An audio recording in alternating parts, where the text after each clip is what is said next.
Hey guys, this is Michael Grawl, and this is the Counselor Corner podcast. Today we're going to be talking about OCD disorders or obsessive-compulsion disorders.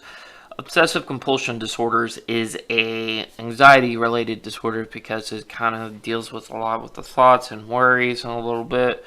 But it is to what extent. A lot of people, when they think of OCD, they also think of guys like Adrian Monk from that TV shows back in the 2000s. Still a great show. I watch it. But it's a little bit more than that.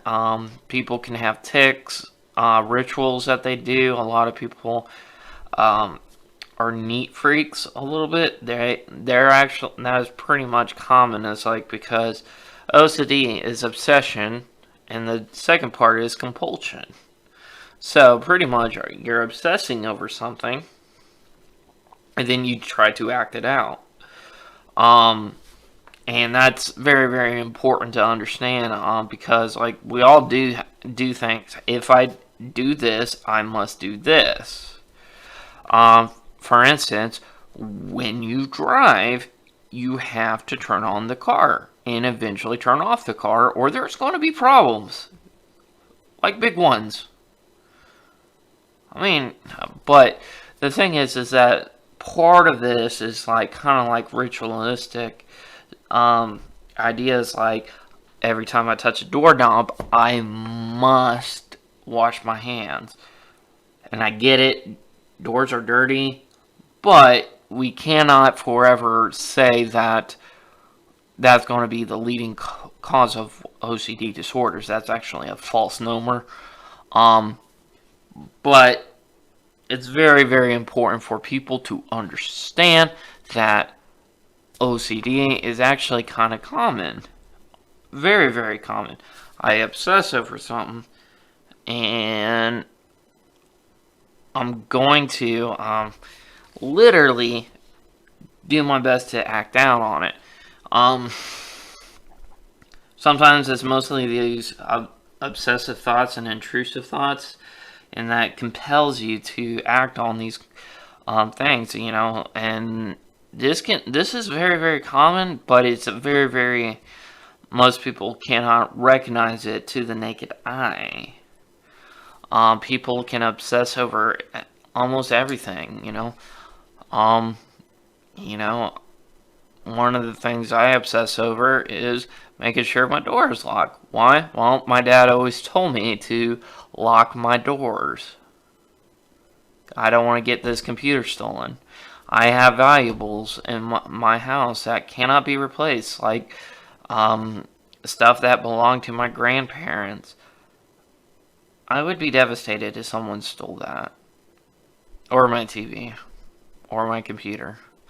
But I would be okay if they stole those things, but not my like memorabilia. And that's important to understand too, because it's like some things cannot be replaced, but like for me, I like how I deal with it is different than anybody else. A lot of people do obsess over things. They have unwanted thoughts, and like I see it a lot in marriages too.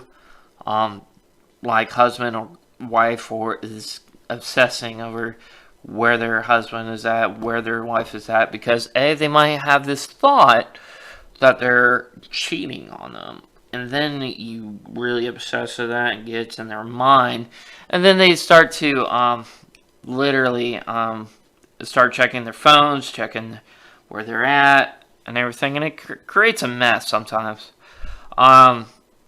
But OCD is a very, very common disorder. It's just unrecognized. It is an anxiety-provoking disorder.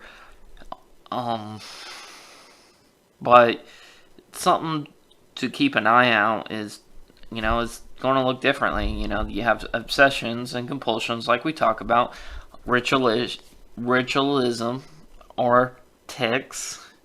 Another one that we find in a lot in religious communities is scrupulosity.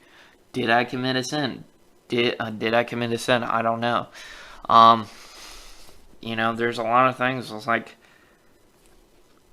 I need to go to heaven. Well,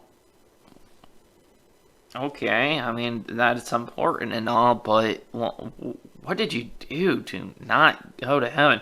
Oh, I didn't do this. Um, you, you made a lie that was not very serious. That can cause a lot of disruption, within one person's own heart, but like they're constantly obsessing over it. I'm like, dude, you didn't kill anybody. You're not the worst person in the world. But then they come back and refute it and try to refute my statements. But it's constantly telling them, it's like, let's think this thing logically. And a lot of people don't know how to do that when they struggle with scrupulosity or OCD disorders. Usually that's what I diagnose if a person comes to me with scrupulosity. I usually try to diagnose with an OCD, because insurance companies, they need a diagnosis. That's just the system and the way it works. The thing is that OCD, like, this is kind of me going off on a tangent, but, not everybody meets full criteria, but we're just trying to do our jobs, Counselors, we tend to, like, if you get us, like, counselors and insurance companies, they don't always mix very well, but we do our job pretty well, because it's getting the right treatment for the right disorder, and pretty much being a good human being for this person, being what they need.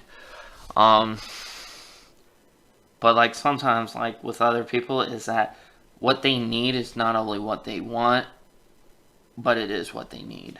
And sometimes medications can work for OCD disorders because it's anxiety, so related disorders, and they do have medication for anxiety. But yeah, that's a little bit about OCD and what that is. If you guys still struggle with OCD or scrupulosity or whatever, try to seek treatment for it. And this is not a substitute for that.